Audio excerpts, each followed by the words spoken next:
Hello everyone. आपको पता होगा कि एसएससी सीजीएल 2021 और एसएससी सीएचएसएल 2021 की एग्जाम डेट्स जो हैं वो फाइनली आउट हो चुकी हैं। एसएससी सीजीएल 2021 का एग्जाम आपका 11 अप्रैल से स्टार्ट होगा एंड वो 21 अप्रैल तक चलेगा।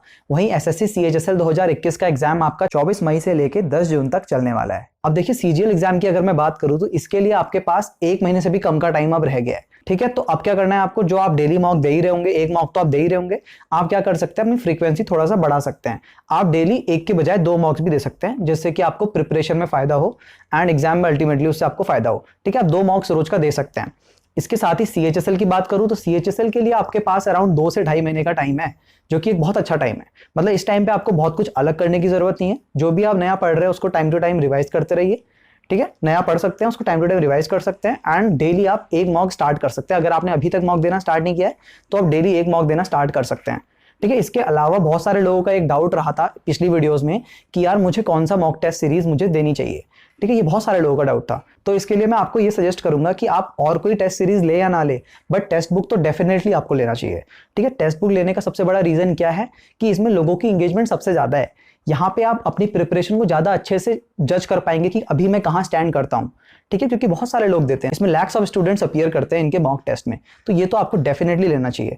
ठीक है, अब ऑब्वियसली बात है कि आप कम बच्चों के बीच में तो अपनी प्रिपरेशन को जज नहीं कर पाओगे ना, जितना आप ज्यादा बच्चों के बीच कर पाएंगे। तो सबसे इंपॉर्टेंट रीजन तो यही है कि आपको टेक्स्ट बुक लेना चाहिए, पर्टिकुलरली अगर मैं गवर्नमेंट एग्जाम्स की प्रिपरेशन की बात करूं तो। अब देखिए, इसमें आप एक सिंगल पास से 480 से ज्यादा एग्जाम्स को एक्सेस कर सकते हैं, जिसमें कि SSC, bank, railways, UPSC, defence, teaching, police, state government exams और कई सारे और एग्जाम्स शामिल हैं। इसकी सबसे इंपॉर्टेंट बात तो यह है कि इनमें आप चैप्टर टेस्ट भी दे सकते हैं, उसके अलावा सेक्शनल टेस्ट, सब्जेक्ट टेस्ट और इनफैक्ट प्रीवियस ईयर पेपर्स भी आप मॉक टेस्ट के फॉर्म में दे सकते हैं। तो ये काफी ज्यादा आपके लिए फायदेमंद रह सकता है, बिकॉज बहुत सारे लोगों का पूछना था कि प्रीवियस ईयर्स में कहां से दूं, तो टेक्स्ट बुक से आप उसको भी एक्सेस कर सकते हैं। इसके साथ ही इसमें क्वेश्चंस की डिटेल्ड और बेस्ट एनालिसिस करके आपको सॉल्यूशन दे रखे हैं, तो वहां से आप सॉल्यूशन को देखिए एंड आपको बेस्ट सॉल्यूशन प्रोवाइड कर रखा है। ठीक है, अब ये सब आप एक सिंगल पास में ले सकते हैं। अगर आप ईयरली पास लेना चाहते हैं तो 399 रुपीज का अवेलेबल है ये, बट अगर आप मेरा कूपन कोड EDI यूज करते हैं, जो कि एडिफाई के स्टार्टिंग के 3 इनिशियल्स हैं, तो आपको ये पास 10% डिस्काउंट में मिल जाएगा, यानी कि 360 रुपीज में आप इसको एक्सेस कर सकते हैं। इसके साथ ही अगर आप इस पास को आज रात 12 बजे से पहले ले लेते हैं तो आपको इसमें 2 मंथ्स की एक्स्ट्रा वैलिडिटी फ्री मिलेगी। इसके अलावा अगर आप इनका लाइफ टाइम पास लेना चाहते हैं, जो कि 3 साल की वैलिडिटी के साथ आता है, तो ये आपको मिल जाएगा 599 रुपीज का। अगेन आप इसमें 10% डिस्काउंट ले सकते हैं अगर आप मेरा कूपन कोड EDI यूज करते हैं तो ये आपको पड़ जाएगा 540 रुपीज का। तो यार किस चीज का वेट करना, इस ऑफर का बेनिफिट आप अभी ले सकते हैं। अब देखिए, क्योंकि हमारे पास एक लिमिटेड अमाउंट ऑफ टाइम ही है सीजीएल एंड सीएचएसएल दोनों एग्जाम के लिए, तो इस वक्त आपके दिमाग में चल रहा होगा कि कैसे मैं स्ट्रेटेजाइज करूं कि मुझे मैक्सिमम आउटपुट मिल सके इन आने वाले दिनों में। तो वही मैं आपको इससे बताने वाला हूं, सब्जेक्ट बाय सब्जेक्ट आज हम डिस्कस करेंगे। देखिए, सीजीएल का एग्जाम क्योंकि 1 महीने से भी कम टाइम में होने वाला है, तो पहले हम सीजीएल की बात करते हैं। तो सबसे पहले इसमें भी अगर मैं रीजनिंग की बात करूं तो मैं मान के चलता हूं कि आपने कम से कम एक बार सारा पढ़ लिया है रीजनिंग का, तो उसमें आप जितने भी फॉर्मुले से गो थ्रू हो रहे हैं, इंपॉर्टेंट फॉर्मुलाज, वो सब आप नोट कर सकते हैं। ठीक है, उसको टाइम टू टाइम देख सकते हैं एंड एग्जाम से एक दिन पहले तो आपको 100% देखना है। ठीक है, ये चीज आप रीजनिंग के लिए कर सकते हैं एंड इसमें भी बहुत इंपॉर्टेंट टॉपिक्स होते हैं, जैसे कि आपका number series, missing terms, odd one out, counting figures. इसमें आपको ज्यादा प्रैक्टिस की जरूरत है। आप बाकी टॉपिक्स को भले ही ना पढ़े, कोई बहुत ज्यादा प्रैक्टिस की जरूरत नहीं है, लेकिन इन 3-4 टॉपिक्स को आपको अच्छे से प्रैक्टिस करते हुए चलना है। रोज आप इनमें से कोई ना कोई टॉपिक पढ़ सकते हैं। बाकी फॉर्मुलास तो आपको एक दिन पहले करके जाना ही है। इसके बाद जीएस सेक्शन की बात करूं तो जीएस में मैंने आपको बता रखा है कि आपको 1 महीने पहले कुछ भी नया नहीं पढ़ना है, बट अगर आप कॉन्फिडेंट है कि आप उसको रिवाइज कर लोगे तो आप डेफिनेटली करिए। इनफैक्ट मैंने खुद पढ़ा 1 महीने पहले। देखिए क्या होता है, साइंस में 3 सेक्शंस होते हैं, फिजिक्स, केमिस्ट्री एंड बायोलॉजी। अब क्योंकि मेरा मैथ्स बैकग्राउंड था तो मुझे बायोलॉजी में दिक्कत आती थी हमेशा, तो मैंने स्टार्टिंग से मन बना रखा था कि बायोलॉजी मुझे नहीं पढ़नी है। ठीक है, फिजिक्स एंड केमिस्ट्री मेरे से हो जाती थी एंड बायोलॉजी मुझे नहीं पढ़नी है, क्योंकि यार बहुत सारा सिलेबस होता है इसके अंदर। बट जैसे जैसे मैं मॉक्स देता रहा, प्रीवियस ईयर सेट्स देता रहा, इसमें मैंने देखा कि बायोलॉजी का जो वेटेज है फिजिक्स एंड केमिस्ट्री के कंपेरिजन में वो ज्यादा है। तो मुझे लगा कि यार थोड़ा बहुत मुझे पढ़ लेना चाहिए, मेन पॉइंट्स मुझे पढ़ लेने चाहिए, मेन टॉपिक्स वगैरह। तो मैंने क्या करा, मैंने यूट्यूब में सर्च करा एंड मैंने क्रैश कोर्स सर्च करा बायोलॉजी के लिए, तो वहां मुझे क्रैश कोर्स मिल गया था। आप भी सर्च कीजिए, जो आपको बेस्ट लगेगा आप वो कर सकते हैं। ठीक है, वहां से मैंने इंपॉर्टेंट पॉइंट्स बायोलॉजी में कवर कर लिए थे। 1 महीना पहले मैंने स्टार्ट किया था, जैसे एग्जाम था उससे 1 महीना पहले, एंड करीब 15 से 20 दिन मैंने बायोलॉजी पढ़ा, जितना पढ़ सकता था मैंने उतना कर लिया। ठीक है, 2 क्वेश्चन आए थे बायोलॉजी के, 1 मैंने कर लिया था उसमें से। ठीक है, तो आप ये कर सकते हैं। एंड इसके अलावा जैसे करंट अफेयर्स है, वो आपको जिस दिन एग्जाम है, अप्रैल में एग्जाम है, तो आपको नवंबर से लेकर मार्च तक कर लेना है, 5 महीने का। ठीक, एंड इसमें मैंने अपने टाइम पे क्या करा था, मैं तो डेली पढ़ता था, मतलब मुझे नहीं पता था कि किस तरीके से करंट अफेयर्स को करना चाहिए। ठीक है, मैंने कहीं स्ट्रैटेजी वगैरह कुछ नहीं देखी थी, मैं बस डेली बेसिस पे करता आ रहा था, रोज 15-20 तो यार काफी सारी हो गई थी वो, इनफैक्ट मैं सब भी नहीं पढ़ पा रहा था। तो आपको ऐसा नहीं करना है, आपको वीकली बेसिस या मंथली बेसिस पे इसको कवर करके जाना है, क्योंकि डेली पढ़ोगे तो बहुत सारी हो जाती है, वो छूट जाती है। ठीक है, बेटर यही रहेगा कि आप मंथली बेसिस पे कवर कर लीजिए। ठीक, तो करंट अफेयर्स तो आपको अच्छे से करके जानी है। इसके अलावा स्टैटिक जीके, देखिए स्टैटिक जीके कितनी अनप्रिडिक्टेबल हो सकती है, मैं आपको बताता हूं। मेरी शिफ्ट में 2019 में एक क्वेश्चन आया था जिसमें था कि ओम्स लॉ जिसने दिया है वो किस कंट्री से बिलोंग करते हैं। तो यार अब इसके लिए तो आपको बहुत ही बेसिक आना पड़ेगा। ठीक है, इतना नहीं नॉर्मली पता रहता है, तो अब पूछने को तो कुछ भी पूछ सकते हैं। ठीक है, बट मैंने कहां से स्टैटिक जीके कवर किया, कैसे किया?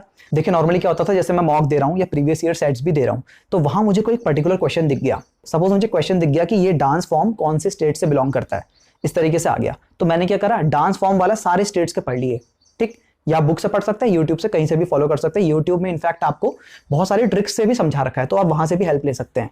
ठीक है, तो मैंने ये करा। अब जैसे मुझे क्वेश्चन दिख गया कि इस स्टेट का गवर्नर कौन है, तो क्या करा, मैंने सारे स्टेट्स के गवर्नर याद कर लिए।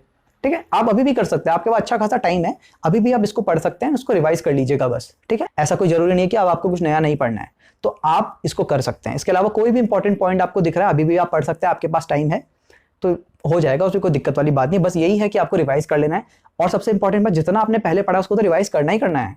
ठीक है, इस चक्कर में मत रहना कि यार अभी मैंने जो पढ़ा है उसी को रिवाइज करता हूं। ठीक है, आपको टोटल रिवाइज करके जाना है अच्छे से। तो ये रही आपके जनरल स्टडीज की बात। इंग्लिश सेक्शन की बात करूं तो यार एक रीडिंग कॉम्प्रिहेंशन आएगा 5 मार्क्स का। अगर आप कुछ भी पढ़ रहे हैं, न्यूज़पेपर वगैरह, बुक्स वगैरह, तो अब आप पढ़ना छोड़ दीजिए, उसका बहुत ज्यादा प्रॉफिट नहीं होगा आपको। ठीक है, आपको क्या करना है, जैसे आपका ग्रामर के रूल्स जिसमें आप फंस रहे ज्यादातर। ठीक है, नॉर्मली एक फंसने वाले आते हैं, जैसे आपका प्रीपोजिशन वाला आ गया। ठीक है, बाकी नाउन, एडवर्ब, मतलब कुछ एक इंपॉर्टेंट वगैरह, वैसे तो पढ़ने को तो बहुत कुछ पढ़ सकते हैं, बट जहां आप सबसे ज्यादा फंस रहे हैं उन सारी चीजों को आप पढ़ के जाइएगा ग्रामर के लिए। इसके अलावा वोकैब में क्या है, अब जैसे जैसे आप एग्जाम के पास आएंगे तो यार मॉक टेस्ट में जिन भी वोकैब्स में आप फंस रहे हैं उनको आप नोट करना बंद कर दीजिए। ठीक है, क्योंकि यार आप कब तक आप लिखते रहेंगे, उसके बाद आपको पढ़ना भी है, तो जितने आपने कर लिया आप उसी को अच्छे से रिवाइज कीजिए। हाँ जरूर, आने वाले 5-10 दिन अभी आप और कर सकते हैं, नोट डाउन कर सकते हैं जिनमें वोकैब्स में आप फंस रहे हैं, बट टाइम के साथ साथ आप नोट डाउन करना बंद कर दीजिए। एंड ये चीज आपको सब सेक्शन में कर देनी है। ठीक है, टाइम के साथ साथ। इसके अलावा मैथ सेक्शन की बात करूं तो सबसे इंपॉर्टेंट है कि मैथ्स में आपको जितने भी फॉर्मुलाज हैं सबको नोट डाउन कर लेना है, और खास करके उन सभी फॉर्मुलाज को जिनमें आपको हर बार दिक्कत आती है। ठीक है, ऐसा नहीं बहुत बेसिक फॉर्मुला जो आप बचपन से पढ़ते आ रहे हैं, दिमाग में ऑलरेडी है, उसको भी आप नोट डाउन कर रहे हैं, उसको आप नहीं भी करेंगे तो आपका काम चल जाएगा, बट उन सभी फॉर्मुलाज को तो डेफिनेटली आपको करना है जिनमें आपको हर बार दिक्कत आती है, बार बार आप गलती कर देते हैं। ठीक है, वो आप सबसे पहले कीजिए, एंड उसको टाइम टू टाइम करते रहिए, एंड एक दिन पहले एग्जाम से अगेन आपको अच्छे से सबको देख के चले जाना है। ठीक है, ये रही इसकी बात।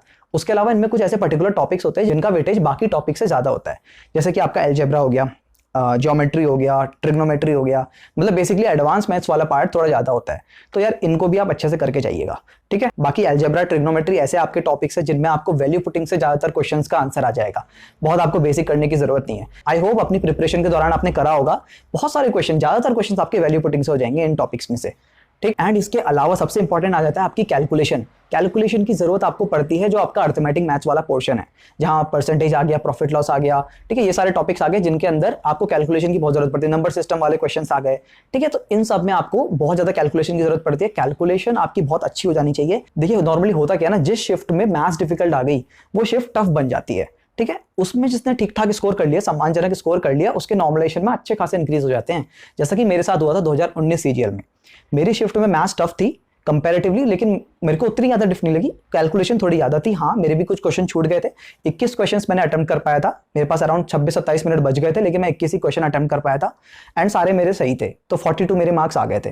ठीक है, एंड देखिए हुआ कि रॉ स्कोर मेरा 144 बना, जो कि नॉर्मलाइजेशन के बाद 188 हो गया, और इसका रीजन क्या था, मैथ्स, क्योंकि मेरी शिफ्ट में डिफिकल्ट आ गई थी। ठीक है, तो आपको इसको अच्छे से करके जाना है। अब इसके अलावा अगर मैं CHSL की बात करूं तो CHSL के लिए आपके पास 2-2.5 महीने का टाइम है, आपको CGL वाली ही स्ट्रैटेजी फॉलो करनी है, एकदम सेम पैटर्न रहता है इसका, बहुत ज्यादा अलग नहीं करनी है। तो इसके लिए मैंने बहुत सारी वीडियोस बना रखी है, डिस्क्रिप्शन में मैं इनका लिंक दे दूंगा, तो वहां से आप उन वीडियोस को देख सकते हैं। ठीक है, तो यार बस यही था। एंड इसके अलावा अगर आपकी कोई क्वेरी है तो आप कॉमेंट कीजिएगा जरूर, अगर मुझे लगेगा वो बहुत ही इंपॉर्टेंट है तो मैं नेक्स्ट वीडियो में उन सब क्वेरीज को ले लूंगा। ठीक है, तो बस यार आज के लिए इतना ही, मिलते हैं नेक्स्ट वीडियो में। थैंक्स फॉर वॉचिंग, जय हिंद।